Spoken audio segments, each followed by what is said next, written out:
बस आपको इन दो चीजों का ख्याल रखना है और शेयर मार्केट आपका ख्याल बहुत ही अच्छे से रखने वाली है। नमस्कार दोस्तों, स्वागत है आपका हमारे चैनल स्टॉक्स स्क्रीमर पे। आज की इस वीडियो में हम लोग बात करेंगे शेयर मार्केट के एक ऐसे टॉपिक के बारे में जिसमें बहुत ही कम लोग इंटरेस्टेड होते हैं। जो लोग भी हमारे इस फैमिली के साथ, इस चैनल के साथ जुड़े हुए हैं, उनकी शेयर मार्केट की सफलता मेरी जिम्मेदारी है और इसी जिम्मेदारी को निभाने के लिए मेरे तरफ से ये एक कदम है। तो आइए शुरू करते हैं आज का डिस्कशन, जो कि होने वाला है the most important thing to do in share market. दोस्तों, शेयर मार्केट में दो ही ऐसी इंपॉर्टेंट चीजें हैं जो कि किसी भी इन्वेस्टर को या फिर ट्रेडर को सक्सेसफुल या फिर अनसक्सेसफुल बना सकते हैं। दुनिया का हर एक सक्सेसफुल ट्रेडर या इन्वेस्टर इन दो चीजों को भली भांति समझता है। और अगर आप भी अपनी जर्नी स्टॉक मार्केट में चालू कर रहे हैं या फिर चालू कर चुके हैं, तो आपको भी इन दो चीजों का बहुत अच्छे से पता होना चाहिए और उन्हें अपने जीवन में या फिर यूं कहें कि अपने शेयर मार्केट के जर्नी में आपको इनकॉर्पोरेट करना है, आत्मसात करना है इन चीजों को। आप जो पहली इंपॉर्टेंट चीज है वो ये है कि हर एक शेयर मार्केट इन्वेस्टर या फिर ट्रेडर के पास अपना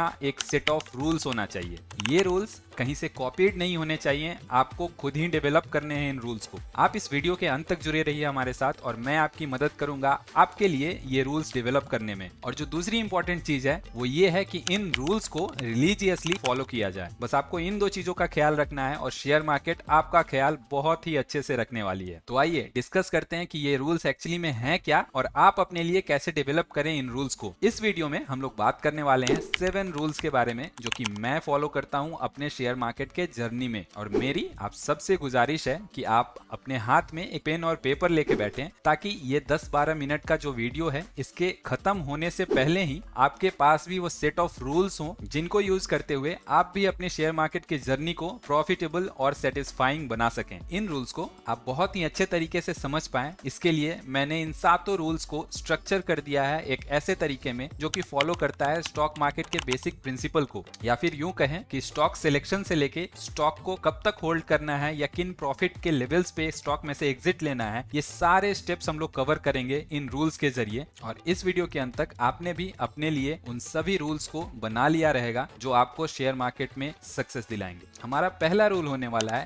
सेव मनी एवरी मंथ। दोस्तों, चाहे आप एक छोटे इन्वेस्टर हो या फिर बहुत बड़े इन्वेस्टर हो, आपको स्टॉक मार्केट में इन्वेस्ट करने के लिए पैसों की रिक्वायरमेंट होती है। तो ये जो पैसे हर इन्वेस्टर को रिक्वायर्ड होते हैं, ये आपको लाना है अपने कमाए हुए पैसों में से, यानी कि सेविंग्स के रूप में। हम सबको ये रूल बना लेना चाहिए कि हम लोग जो भी पैसे कमाते हैं उसमें से कम 30% हिस्सा हमें इन्वेस्टमेंट्स के रूप में अपने फ्यूचर के लिए डेडिकेट करना है। ऐसा करने से हमारे पास हर महीने कुछ न कुछ पैसे रहेंगे इन्वेस्टमेंट करने के लिए, और ये महीने दर महीने बचाए गए पैसे हमारे लिए एज एन SIP भी काम करेंगे, यानी कि हम लोग अपने पैसों को सिस्टमैटिक रूप से मार्केट में इन्वेस्ट कर पाएंगे। ये रूल बनाने के बाद फायदा ये होता है कि अगर किसी मंथ में हम लोगों ने मार्केट के टॉप को भी पकड़ लिया है गलती से, तो फिर 4-5 मंथ या 5-6 मंथ के बाद जब मार्केट का बॉटम बन रहा होगा तो हमारा इन्वेस्टमेंट वहां भी जाएगा और हम लोग उस समय मार्केट को बॉटम पे भी पकड़ रहे होंगे। तो ये था हमारा फर्स्ट रूल जो कि है सेव एवरी मंथ। और इसमें जो हाईलाइट है, जो आपको स्टार मार्क के साथ नोट कर लेना चाहिए, वो ये है कि save at least 30% every month for your investments. पहले रूल को फॉलो करने के बाद हमारे पास पैसे हो जाएंगे शेयर मार्केट में इन्वेस्ट करने के लिए। बट सिर्फ पैसे होना काफी नहीं है, हमें जो अगली चीज करनी है वो ये है कि शेयर्स का सिलेक्शन करना है। अब यही शेयर्स का सिलेक्शन हमें लाता है हमारे दूसरे रूल के ऊपर, जो कि होने वाला है always do your own research.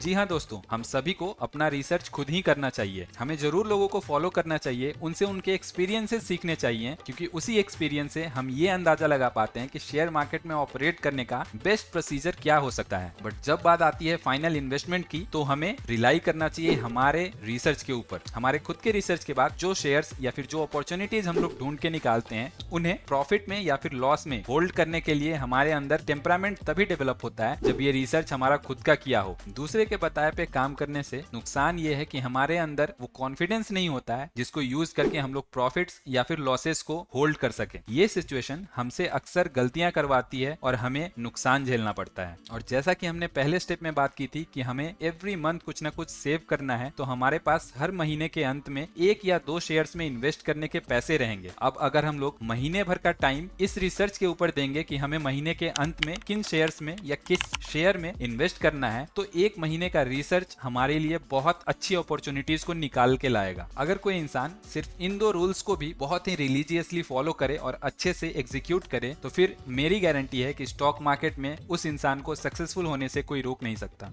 अब जबकि हमारे पास पैसे भी हैं और हमने हमारी रिसर्च भी कर ली है, तो चलते हैं हम लोग हमारी तीसरे रूल के तरफ, जो कि होने वाला है always by at your preferred price. दोस्तों, हम इंडियंस की आदत होती है अपने डे टू डे लाइफ में भी हर एक परचेज में वैल्यू ढूंढने की, और यही काम हमें शेयर मार्केट में भी अप्लाई करना है। अगर कोई चीज हमारे एक्सपेक्टेशन को भी बीट कर रही हो तो हम लोग उसके लिए 2-4-10% एक्स्ट्रा तक जरूर देने के लिए तैयार रहते हैं। पर शेयर मार्केट एक ऐसी जगह है जहाँ पे सुनहरे भविष्य के एक्सपेक्टेशन में लोग किसी भी आइटम के प्राइस को 100 गुना 500 गुना ऊपर तक भी लेके जाते हैं। इन हाई वैल्यूएशंस पे ट्रेड कर रहे अपॉर्चुनिटीज से हमें खुद को बहुत दूर रखना है। इसमें कोई डाउट नहीं है कि उन हाई वैल्यूएशंस पे भी खरीद के कुछ लोग उससे भी ज्यादा ऊपर शेयर्स को बेच पाते हैं, बट ये 1-2 या 2-4 बार की बात हो सकती है। लॉन्ग रन में कभी ये चीज काम नहीं करती, कभी भी आप प्रॉफिटेबल नहीं हो सकते अगर इस तरह के अप्रोच को आप फॉलो करते हैं। अगर आपको मेरी बात का भरोसा ना हो तो आप 2001 के टेक बबल को एक बार स्टडी कीजिए, पढ़िए कि उसमें क्या हुआ था, और आपको खुद ब खुद अंदाजा लग जाएगा कि मैं क्या बोलना चाह रहा हूँ और किस बारे में बात कर रहा हूँ। तो अब जबकि हम लोग ये डिसाइड कर चुके हैं कि हमारे लिए एक बेटर एंट्री पॉइंट क्या होने वाला है किसी भी स्टॉक में, तो हम लोग अपना अगला रूल बनाएंगे जो कि होने वाला है हाउ टू मैनेज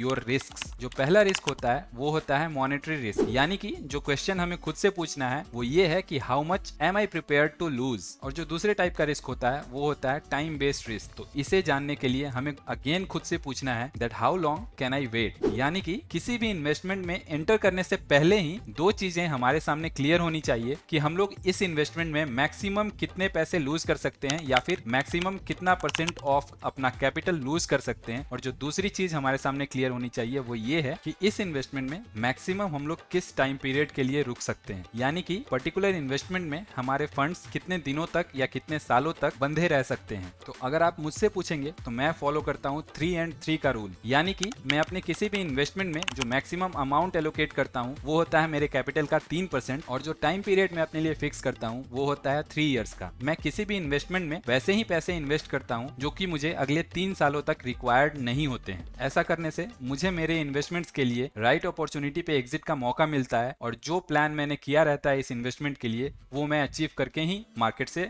बाहर आता हूँ। तो अब जबकि हमने ऊपर के चारों रूल्स को अच्छे से समझते हुए अपने पैसों को इन्वेस्ट कर दिया है, तो हमारे लिए 5वां रूल बनाना और समझना बहुत इंपॉर्टेंट हो जाता है, और ये रूल है understand and remember your investment logic. यानी कि अगर आपने अपने पैसों को इन्वेस्ट किया है for very long term compounding effects का फायदा लेने के लिए, तो फिर आपको अपने इन्वेस्टमेंट्स को इनफ टाइम देना पड़ेगा। ऐसा हरगिज नहीं होना चाहिए कि आपने प्लान तो किया है 8, 10, 12 साल की इन्वेस्टमेंट का, और आप 1-1.5 साल के भीतर ही अगर शेयर अच्छा परफॉर्म नहीं कर पा रहा है किसी रीजन से, तो आप फेड अप होके उन शेयर्स को बेच डालें। आपको अपने इन्वेस्टमेंट्स को इनफ टाइम देना ही होगा। और वहीं अगर आप एक वैल्यू इन्वेस्टर हैं और आपने किसी अपॉर्चुनिटी को फाइंड आउट किया है जो कि अभी लो वैल्यूएशंस पे ट्रेड कर रही है, और आपने उस अपॉर्चुनिटी का फायदा लेने के लिए इन्वेस्टमेंट किया है, तो फिर आपको फेयर वैल्यू पे एग्जिट लेना ही चाहिए। ग्रोथ और वैल्यू 2 अलग अलग कॉन्सेप्ट्स हैं और उन्हें आपको कभी भी मिक्स नहीं करना चाहिए, यानी कि आपके अप्रोच के हिसाब से, आपके प्लानिंग के हिसाब से आपको एग्जीक्यूशन करना चाहिए। अब जबकि आप एक थॉरो रिसर्च के बाद अच्छे लेवल्स पे एंट्री करने के बाद उन स्टॉक्स को रिविजिट करेंगे, यानी कि अपने पोर्टफोलियो के स्टॉक्स को रिविजिट करेंगे, तो उनमें आप पाएंगे कि आपने कुछ अच्छे डिसीजंस भी लिए हैं, तो वहीं कुछ गलत डिसीजंस भी साबित हो रहे हैं। और यही चीज हमें लाती है हमारे छठे रूल के ऊपर, जो कि है be humble and accept your right and wrong decisions sportingly. दोस्तों, एक चीज की गारंटी मैं ले सकता हूं कि चाहे कोई भी कितना बड़ा 30 मार्का क्यों ना हो, वो शेयर मार्केट में 100% टाइम्स सही नहीं हो सकता। तो इस बात को समझते हुए आपका फोकस 100% सक्सेस रेट के ऊपर ना होके इवेंचुअली अच्छे पैसे बनाने के ऊपर होना चाहिए। और इस चीज को अचीव करने के लिए आपके पास एक स्ट्रॉन्ग प्लान होना चाहिए और आपको उस प्लान पे स्टिक रहना चाहिए। और जो 7th एंड फाइनल रूल हम लोग डिस्कस करेंगे, ये एक्चुअली में कोई रूल नहीं है बल्कि मेरे अपने लर्निंग्स हैं। मैंने स्टॉक मार्केट से रिलेटेड ऑलमोस्ट 60 to 70 बुक्स पढ़े हैं, और उन सब में एक चीज है जो मुझे कॉमन दिखाई पड़ी है, चाहे वो वॉरेन बफेट के गुरु बेन ग्राहम की राइटिंग्स हो या फिर लेजेंडरी पीटर लिंच की। इन सभी सक्सेसफुल एंड इंस्पिरेशनल लोगों ने अपने राइटिंग्स के थ्रू एक चीज जो मुझे सिखाई है वो ये है कि patience is the strongest weapon. तो अगर आप शेयर मार्केट में किसी भी तरीके से इन्वॉल्व हैं, तो पेशेंस आपके लिए सबसे मजबूत हथियार होने वाला है। यूं तो पेशेंस एक ऐसी चीज है जो कि सिखाई नहीं जा सकती, खुद एक्सपीरियंस से डेवलप की जाती है। बट पेशेंस का जो शेयर मार्केट में सबसे इंपॉर्टेंट एप्लीकेशन है वो ये है कि do not fall for leveraged positions. जी हाँ, अनगिनत रिटेल ट्रेडर्स क्विक मनी के चक्कर में लेवरेज्ड पोजीशंस के जाल में खुद को फंसा लेते हैं और ये एक ऐसा दलदल है जिससे आप जितना ही कोशिश करते हैं बाहर निकलने की, आप उतना ही नीचे खिंचते चले जाते हैं। तो जो इस रूल से हमारी एक्चुअल लर्निंग है वो ये है कि हमेशा